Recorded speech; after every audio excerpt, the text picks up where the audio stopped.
गडचिरोलीतील MIDC आणि विमानतळासाठी सक्तीचे भूमी संपादन, प्रशासनाचा मनमानी विरोधात काँग्रेसचे तीव्र आंदोलन. सरकार गडचिरोली जिल्ह्यात विकासाच्या नावाखाली विनाशाकडे घेऊन जात आहे, असा घाणाघाती आरोप करत काँग्रेस पक्षाचे आज जिल्हाधिकारी कार्यालय समोर भव्य धरणे आंदोलन केले. गडचिरोली जिल्ह्यात MIDC आणि विमानतळ उभारण्यासाठी प्रशासनाकडून सुरू असलेला मनमानी आणि जमीन संपादकाविरोधात आज हजारो शेतकरी आणि नागरिक रस्त्यावर उतरले होते. 14 गावांचा मुंडन विरोधात 4 जून पासून बेमुदत उपोषणाचा इशारा. प्रशासनाचा या दडपशाही आणि मनमानीशी धोरणाविरोधात बाधित 14 गावांतील नागरिकांनी एकत्र येऊन काही दिवसापूर्वी मुंडन विरोध करून सरकारचा तीव्र निषेध नोंदवला होता. वारंवार चर्चा करूनही प्रशासन किंवा सरकारकडून कोणतेही सकारात्मक प्रतिसाद न मिळाल्याने शेतकऱ्यांमध्ये तीव्र असंतोष पसरला आहे. जर सरकारने तातडीने योग्य निर्णय घेतला नाही तर आगामी 4 जून पासून बेमुदत धरणे आंदोलन सुरू करण्याचा इशारा आंदोलक शेतकऱ्यांनी दिला आहे. आंदोलनाचे नेतृत्व करताना काँग्रेसचे जिल्हा अध्यक्ष महेंद्र बामनवाडे म्हणाले, एकीकडे सरकार गडचिरोली जिल्ह्याच्या विकासाच्या मुख्य प्रवासात आणण्याचा मोठा दावा करत आहे आणि दुसरीकडे त्याच विकासाच्या नावाखाली हक्काची जमीन हिरावून घेत शेतकऱ्यांवर सातत्याने अन्याय केला जात आहे.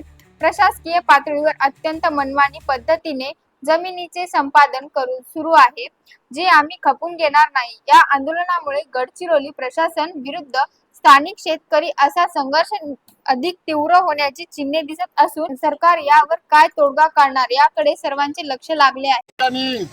लोह निर्मिती कारखाना कोणसरीला झाला, लॉयड मेटल्स, आणि आता विमानासाठी जमीन अधिग्रहण करण्याचा प्रश्न आहे.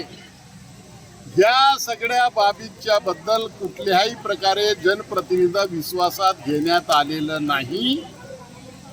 ही बाब शासनाने समजून घेतली पाहिजे. म्हणून आम्ही त्यांना सांगितलेलं आहे की तुम्ही शेतकऱ्यांची बाजू ऐकून घ्या, जनप्रतिनिधींची बाजू ऐकून घ्या.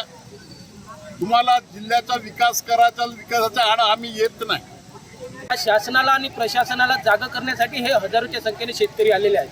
4 तारखेपर्यंत जर प्रशासनाने याच्यामध्ये काही सुधारणा केली नाही, काढलेला आदेश रद्द केला नाही, तर 4 तारखेपासून समस्त शेतकरी बांधव या जिल्हाधिकारी कार्यालयाच्या सभोवताल ठिय्या आंदोलन करणार आहे आणि बेमुदत ठिय्या हजारोच्या संख्येने शेतकरी या ठिकाणी येणार आहेत आणि प्रशासनाला जो जिल्हाधिकारी साहेब आहेत त्यांना सांगणार आहे की आपल्या प्रशासनातील कारभार जो चालू आहे हा अयोग्य आहे आणि या अयोग्य कारभाराचा विचारपूस करण्यासाठी आम्ही या ठिकाणी 4 तारखेला येणार.